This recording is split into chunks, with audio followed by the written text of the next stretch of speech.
I used to wake up and immediately check my phone. Emails, social media, news. By the time I left for work, I was already exhausted.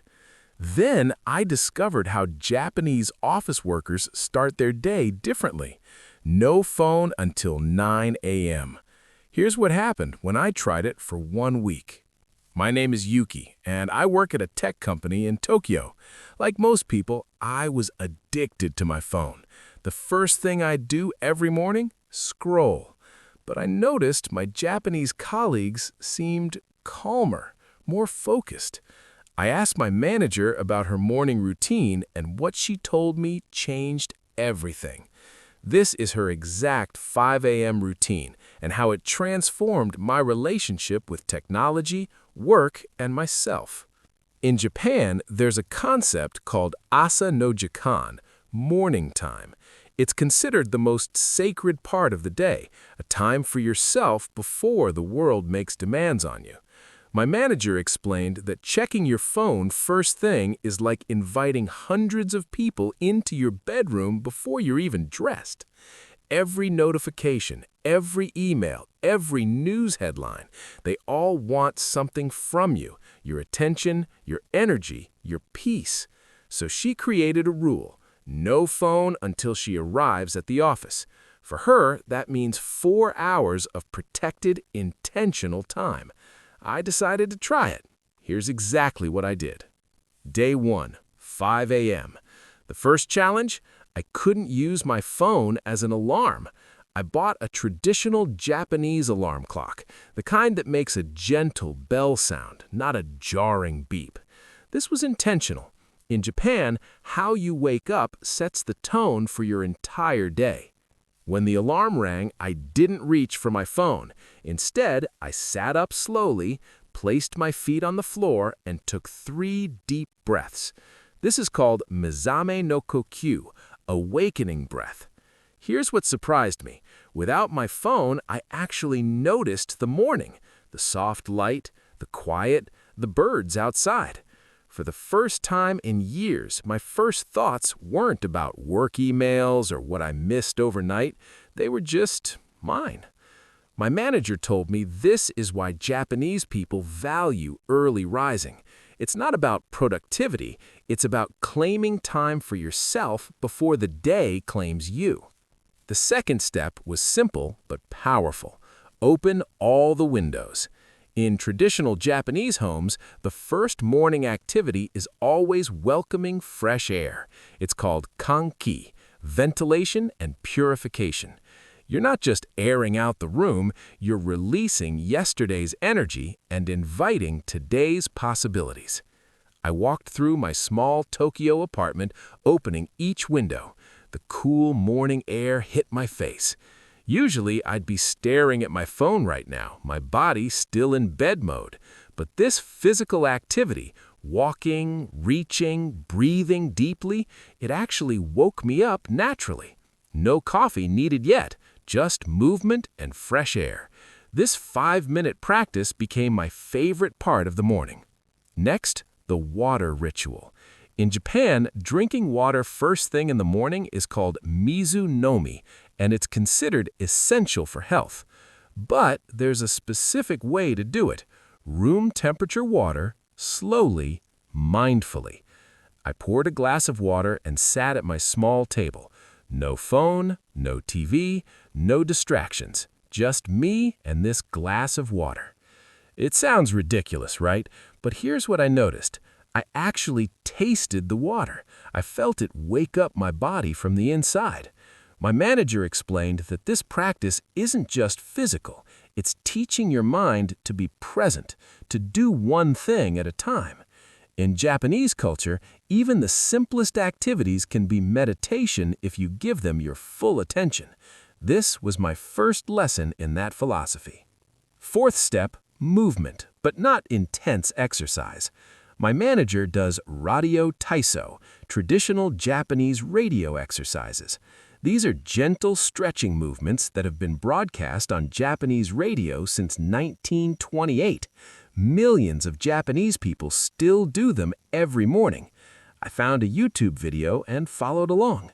The exercises are simple: arm circles, side bends, gentle twists, leg stretches. Nothing intense. The entire routine takes just 6 minutes. What I loved? No phone required after the initial setup. I memorized the sequence by day 3. These gentle movements woke up my body gently. No jarring alarm, no aggressive workout, no stress. Just intentional movement to prepare my body for the day ahead. By 5:15 a.m., I was fully awake, and I hadn't looked at my phone once. My mind felt clear, my body felt energized, and the day hadn't even really started yet. This is when I understood what my manager meant about protecting your morning. Now came the part I was most curious about: breakfast. Traditional Japanese breakfast is completely different from Western breakfast. My manager eats the same thing every morning: steamed rice, miso soup with tofu and wakame, tamagaki, rolled omelet, and pickled cucumber. I simplified mine: rice, miso soup with tofu and wakame, tamagaki, rolled omelet, and pickled cucumber. The preparation became a meditation: washing the rice, bringing the water to boil, whisking the miso paste, folding the egg carefully in the pan. Each action required my full attention.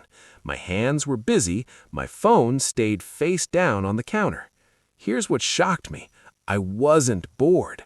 Usually I'd be scrolling through my phone while eating cereal, multitasking, half present. But cooking this breakfast, I was fully engaged. The smell of miso, the sizzle of the pan, the steam rising from the rice. When I finally sat down to eat at 5:45 a.m., I had created something beautiful. And I ate it slowly, tasting each component. This 30-minute breakfast ritual taught me something profound. Nourishment isn't just about food, it's about the care you put into preparing it and the presence you bring to eating it.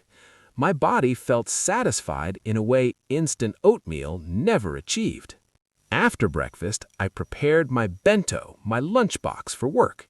In Japan, many office workers prepare their lunch the night before or early morning. My manager does hers every morning because she finds it therapeutic. I kept it simple: leftover rice formed into onigiri, rice balls, rolled tamagaki, steamed broccoli, cherry tomatoes, and some pickles. What I noticed: arranging the bento was like creating art. Japanese bento culture emphasizes balance, not just nutrition, but visual balance: colors, shapes, textures. This 15-minute activity kept my hands busy and my mind focused. I wasn't thinking about work, I wasn't worrying about emails. I was just creating, making something that would nourish me later. By 6:15 a.m., my lunch was ready, beautifully packed. I had spent my morning caring for myself, not consuming content, not responding to others' demands, but genuinely caring for my own needs. This felt revolutionary. Next, journaling. My manager keeps a simple morning journal, 3 prompts every day. 1. What am I grateful for this morning? 2. What is my intention for today? 3. What can I let go of? I sat at my table with tea and a notebook. For 10 minutes, I wrote by hand, slowly, thoughtfully. Day 1, I wrote, grateful for the quiet. Intention, stay present.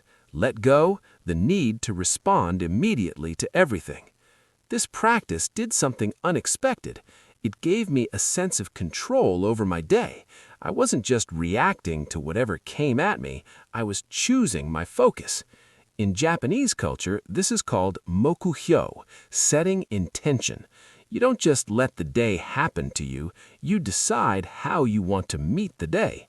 By 6:30 a.m., I had a clear mind and clear priorities, and I still hadn't touched my phone.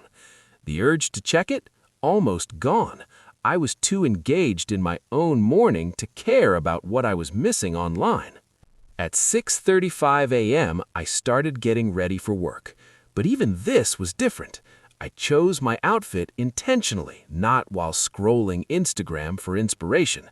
I did my skincare slowly, feeling each product on my skin. I packed my bag carefully, making sure I had everything I needed. No rushing, no multitasking, no phone. Just presence in each small activity. By 7 a.m., I was completely ready for work, and I felt calm. At 7:10 a.m., I left for work. My commute is 40 minutes on Tokyo trains. Usually, I'd spend that entire time on my phone, but not this week. My manager told me her commute is her transition time, the space between home self and work self. She treats it as mobile meditation. So, here's what I did instead of scrolling.